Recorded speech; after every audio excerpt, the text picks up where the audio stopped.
प्यारे बच्चों, अस्सलाम वालेकुम। बच्चों, एक और इंटरेस्टिंग स्टोरी के साथ मैं आपके सामने हाजिर हूँ। आज की स्टोरी का नाम है फ़कीर का वादा। बच्चों, पुराने ज़माने की बात है कि एक गांव में एक बहुत ही अमीर ज़मींदार रहता था। उसकी बहुत सारी ज़मीनें थीं, बैल, गाय, घोड़े, जानवर, हर तरह का उसके पास जानवर था। काफ़ी अमीर था। तो एक दफ़ा वो काम कर रहा था तो एक फ़कीर ने सदा लगाई, बाबा अल्लाह के नाम पे कुछ दे दो। जैसे वो फ़कीर के पास गया तो फ़कीर बहुत बुरे हाल में था, बहुत बीमार भी था और फटे हुए कपड़े पहने हुए थे। तो उसको बहुत रहम आया। उसने फ़कीर को अपने घर में बुलाया, अंदर बिठाया, उसको खाना दिया, कपड़े दिए। तो फ़कीर उससे बहुत खुश हुआ। उसने कहा, बाबा जी आप कहाँ से आए हो? तो वो कहता है कि मैं तो बहुत दूर से आया हूँ, दूसरे शहर से आया हूँ। तो आप मुझे अगर चाहो तो 2-3 दिन यहाँ रहने की इजाज़त दे दो, मेरी तबीयत ठीक हो जाए तो मैं घर चला जाऊँगा। वो तो होता ही भी ज़मींदार बहुत अच्छा है। तो वो कहते हैं, बाबा जी आप जितने दिन चाहो मेरे पास रह सकते हो। वो वहाँ पे रह जाता है। फ़कीर 3-4 दिन के लिए मेहमान बन जाता है। तो एक दिन क्या होता है कि वो फ़कीर तो खुश बहुत होता है ज़मींदार से। तो वो उसको कहता है कि मैं आपको कुछ सिखाना चाहता हूँ। तो कहते हैं, बाबा जी क्या सिखाना चाहते हैं आप? तो कहते हैं कि मुझे जानवरों की बोलियाँ आती हैं, तो मैं हर जानवर की बोली समझ सकता हूँ। तो मैं आपसे इतना खुश हुआ हूँ कि मैं चाहता हूँ कि आपको मैं अपनी ये जो ताकत है बोलने की, समझने की, जानवरों की बोलियाँ, ये मैं आपको दे दूँ। तो आप क्या कहते हो? तो वो बड़ा खुश होता है। वो कहता है, बाबा जी ये तो बड़ी अच्छी बात है, मेरे पास तो बड़े तरह तरह के जानवर हैं, तो ये तो बड़ा अच्छा हो जाएगा कि मुझे उनकी बोलियाँ पता लग जाए, तो मैं उनकी तकलीफ भी समझ सकूँगा, हर चीज़ मुझे समझ आ जाएगी। बड़ा खुश होता है। वो फ़कीर कहता है कि मैं 3-4 दिन और रह जाता हूँ और मैं आपको ये सिखा दूँगा। कुछ दिनों में वो सिखा देता है। फ़कीर उससे वादा लेता है कि बेटा मैंने आपको सिखा तो दिया है, लेकिन आपने ये किसी को बताना नहीं है। अगर ये बात आपने किसी को बता दी और किसी दूसरे तक पहुंच गई तो फिर आप उसी दिन फौत हो जाओगे, आप ज़िंदा नहीं रह सकोगे, आप उसी दिन मर जाओगे।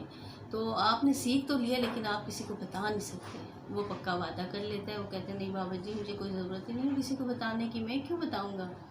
अच्छा, कुछ दिन होते हैं तो बाबा जी रुखसत हो जाते हैं। वो खुश खुश चले जाते हैं उसके घर से, अपने शहर लौट जाते हैं वापस। थोड़े अरसे के बाद इनके ज़मींदार के पास जो बैल होता है ना, वो बड़ा अच्छा होता है, बहुत ताकतवर होता है। तो वो ज़मींदार बैल से काम बहुत ज़्यादा लेता है। हर रोज़ उसे ले जाता है और हल में जोत देता है, ज़मीनों पे हल चलाता है वो बैल। और वो बैल बहुत बेचारा थक जाता है। उसके साथ ही एक घोड़ा भी होता है ज़मींदार का, जो तो उसको घोड़ा और बैल बहुत ही प्यारे होते हैं। तो वो घोड़े पे सिर्फ सवारी करता है और घोड़े के ऊपर बैठ के फसलों में चला जाता है ज़मीनों पे, और घोड़े को सारा दिन दरख्त के साथ बांध देता है और घोड़ा तो घास हरी हरी चरता रहता है और सैर करता रहता है। घोड़ा तो बड़ा खुश रहता है। और जबकि बैल बेचारा वो सुबह से शाम तक हल चलाता रहता है, जोता हुआ होता है उसने हल में उसको, वो बड़ा थक जाता है।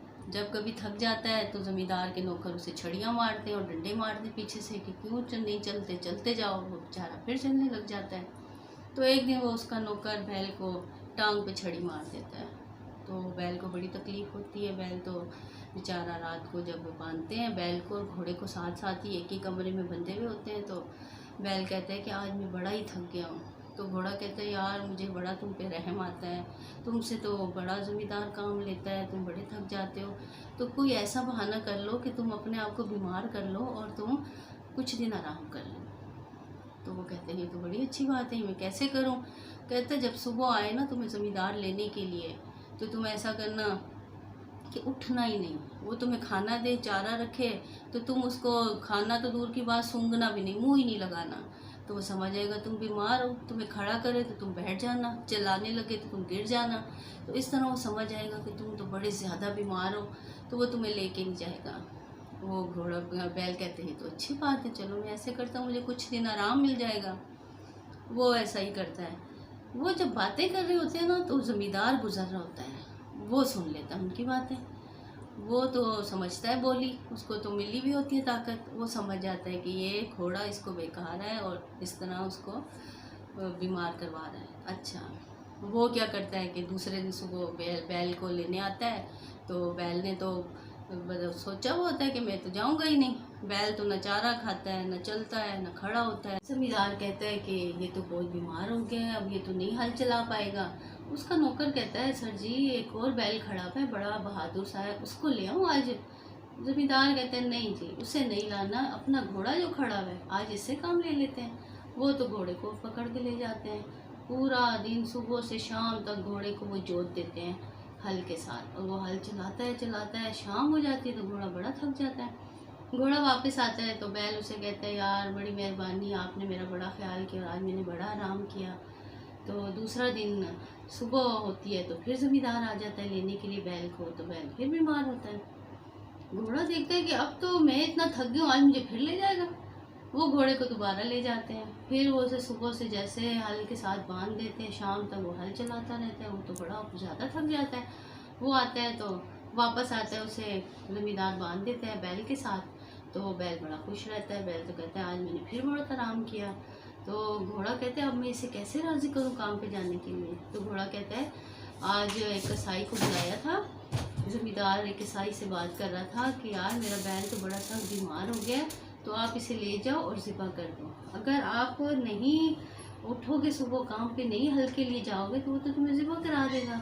बैल तो बड़ा डर जाता है। बैल कहता है कि ये बात है, नहीं मैं तो कल सुबह एकदम उठ के तैयार होकर मैं तो एकदम चला जाऊँगा, मैं तो बिल्कुल नहीं सुस्ती करूँगा। वो किसान वो जमींदार बात सुन लेता है उसकी कि इस तरह घोड़े ने झूठ बोला और उसको बैल को तैयार कर दिया। दूसरा दिन होता है, सुबह सुबह जमींदार आते हैं, जैसे ही बैल को उठाता है कि उठो भी जाना है, तो बैल तो एकदम आकर के खड़ा हो जाता है और खुशी खुशी तैयार हो जाता है। बैल वो जो क्या जमींदार होता है वो एकदम हंसने लग जाता है, वो मुस्कुराने लग जाता है कि ये तो देखा कैसे घोड़े ने इसको समझा लिया और ये मेरी बात कैसे मान रहा है। वो मुस्कुरा रहा था और सामने से जमींदार की बीवी आ रही थी। वो उसने कुछ उठाया हुआ था घास फूस। वो समझी कि मुझे देख के तो मुस्कुरा रहा है और मेरी मजाक उड़ा रहा है। वो तो आके लड़ाई करने लग जाती है। वो कहती है कि आप मेरी मजाक उड़ा रहे हैं, आप क्यों इस तरह हंसे मुझे देख के। वो कहते हैं मैं आपको देख के नहीं हंसा हूँ, मैं तो किसी और बात पे हंसा हूँ।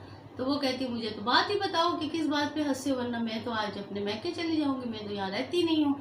वो बड़ा समझाता है कि भली लोग कोई बात नहीं है, मैं तो ऐसे ही मुस्कुराया था। वो कहती है नहीं आप तो तंजिया हंसे थे और आपने मेरा मजाक उड़ाया। वो बड़ा परेशान होता है। वो अपने ख़ानदान वालों के पास जाता है और इकट्ठा करके उनको कहता है कि एक बात तो है लेकिन मैं बता नहीं सकता, अगर मैं बताऊंगा तो मैं उसी दिन मर जाऊंगा, क्योंकि उसको तो फ़कीर ने वादा लिया हुआ होता है कि आप किसी को बता नहीं सकते, आप तो मर जाओगे।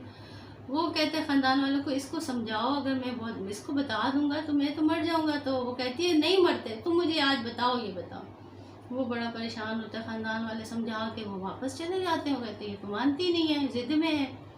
वो क्या करते हैं कि जमींदार को कहते हैं आप अब इसे बात बताओ या तो आप इसको फिर छोड़ दो। जमींदार भी परेशान होता है। वो कहता है बताना तो पड़ेगा चाहे मर जाऊँ। वो जाता है, कहता है अच्छा मैं फिर वज़ू कर लूँ, 2 नफल पढ़ लूँ, क्योंकि मैंने अभी मौत आनी है मुझे, तो फिर मैं आपको ये बात बताती हूँ। वो जाता है, सैन में लगा हुआ नलका होता है, उसके पास बैठ के वज़ू कर रहा होता है। तो उधर ही कुत्ता और मुर्गा और मुर्गियाँ, वो सब मुर्गा मुर्गियाँ फिर रहे होते हैं, कुत्ता बैठा हुआ होता है दरवाजे के पास। तो कुत्ता मुर्गे से कहता है कि यार आज हमारा मालिक फौत हो जाएगा। तो मुर्गा कहते हैं क्यों फौत हो जाएगा। वो कहता है उसने आज वादा खिलाफ़ी करनी है और उसकी आज मौत है, क्योंकि वो हमारी मालकन तो मान रही नहीं है, तो उसने बात ज़रूर पूछनी है और हमारा मालिक मर जाएगा। मुर्गा आगे से कहता है कि इतना बेवकूफ़ है हमारा मालिक कि इस बात पे वो अपने आप को मारना चाहे मर जाएगा। उसको तो चाहिए कि उठाए ये 2 छड़ियाँ दरख्त से उतारे, शहतूत की टहनियाँ, और इसको ऐसा मारे तहखाने में ले जाके, तो फिर इसकी जरूरत नहीं होगी जो इससे बात पूछे।